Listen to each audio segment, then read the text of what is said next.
Shalom మీకు సమాధానం కలుగునుగాక. మార్కు సువార్త 12వ అధ్యాయము. ఆయన ఉపమాన రీతిగా వారికి బోధింపనారంభించెను. ఎట్లనగా, ఒక మనుషుడు ద్రాక్ష తోట నాటించి దాని చుట్టూ కంచె వేయించి ద్రాక్షాల తొట్టె తొలిపించి గోపురము కట్టించి కాపులకు దాన్ని గుత్తకిచ్చి దేశాంతరం పోయెను. పంటకాలమందు ఆ కాపుల నుండి ద్రాక్ష తోట పండ్లలో తన భాగము తీసుకొని వచ్చుటకు కాపుల యొద్దకు అతడు ఒక దాసుని పంపగా, వారు వాణ్ణి పట్టుకుని కొట్టి వట్టి చేతులతో పంపివేసిరి. మరలా అతడు మరి ఒక దాసుని వారి యొద్దకు పంపగా, వారు వాని తల గాయము చేసి అవమానపరిచిరి. అతడు మరి ఒకరిని పంపగా వానిని చంపిరి.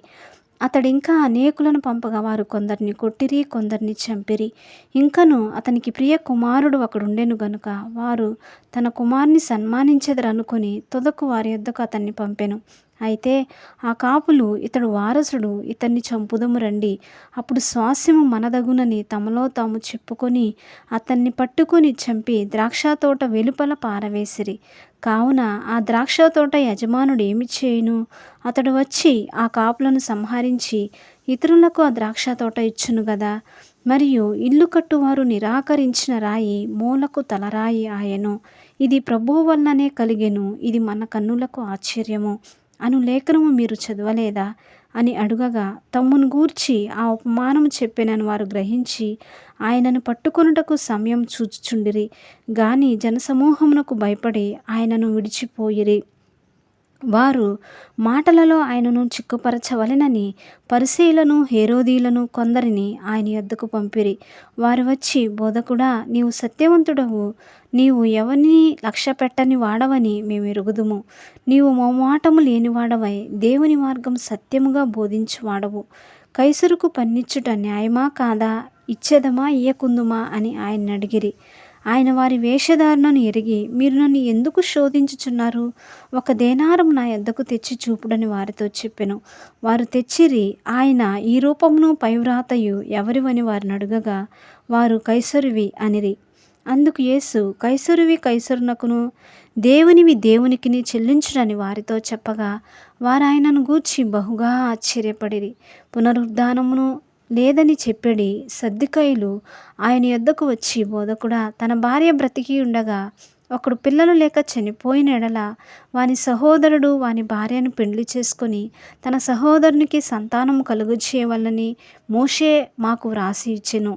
7 సహోదరులు ఉండిరి. మొదటివాడు ఒక స్త్రీని పెండ్లి చేసుకొని సంతానం లేక చనిపోయెను గనుక రెండోవాడు ఆమెను పెండ్లి చేసుకొనెను. వాడును సంతానం లేక చనిపోయెను. అటువలనే మూడోవాడును చనిపోయెను. ఇట్లు 7 చనిపోయి సంతానము లేకయే చనిపోయిరి. అందరి వెనుక ఆ స్త్రీయు చనిపోయెను. పునరుద్ధానమందు వారిలో ఎవనికి ఆమె భార్యగా ఉండును? ఆమె ఆ 7 భార్య ఆయను గదా అని అడిగిరి.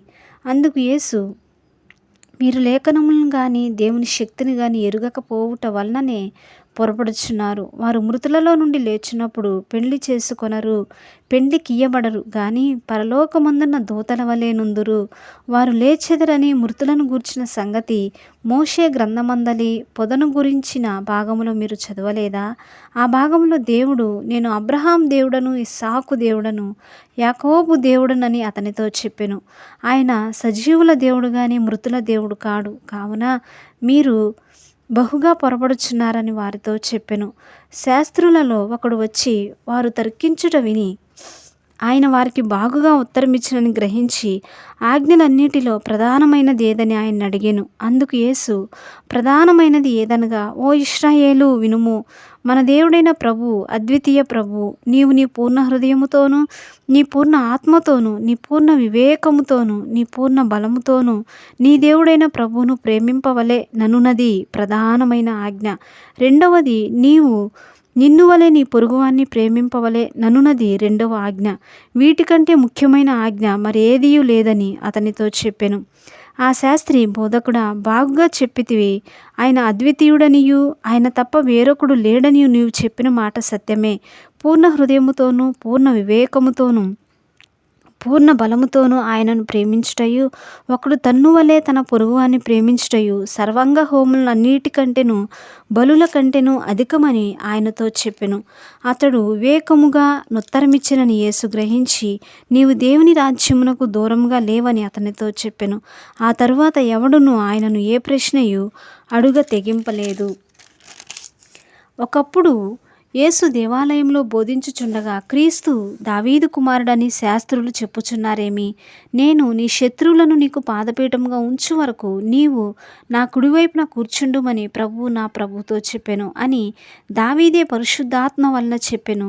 దావీదు ఆయనను ప్రభువని చెప్పుచున్నాడే, ఆయన ఎలాగూ అతని కుమారుడగునని అడిగెను. సామాన్య జనులు ఆయన మాటలు సంతోషంతో వినుచుండిరి. మరియు ఆయన వారికి బోధించుచూ నిట్లనెను, శాస్త్రులను గూర్చి జాగ్రత్తపరుడి, వారు నిలువుటంగీలు ధరించుకొని తిరుగుటను, సంత వీధులలో వందనములు, సమాజ మందిరములలో అగ్రపీఠములను, విందులలో అగ్రస్థానములను కోరుచు, విధవరాండ్ల ఇండ్లు ద్రిగమింగుచు మాయావేషముగా దీర్ఘ ప్రార్థనలు చేయుదురు. వీరు మరి విశేషముగా శిక్ష పొందుదురనెను.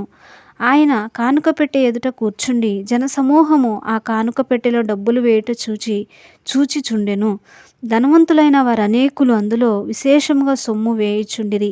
ఒక బీద విధవరాలు వచ్చి 2 కాసులు వేయగా, ఆయన తన శిష్యులను పిలిచి, కానుక పెట్టెలో డబ్బులు వేసిన వారందరికంటే ఈ బీద విధవరాలు ఎక్కువ వేసినని మీతో నిశ్చయముగా చెప్పుచున్నాను. వారందరూ తమకు కలిగిన సమృద్ధిలో నుండి వేసిరి గాని, ఈమె తన లేమిలో తనకు కలిగినదంతయు అనగా తన జీవనమంతయు వేసినని చెప్పెను. ఆమేన్. దేవుడు ఈ వాక్యాన్ని దీవించునుగాక.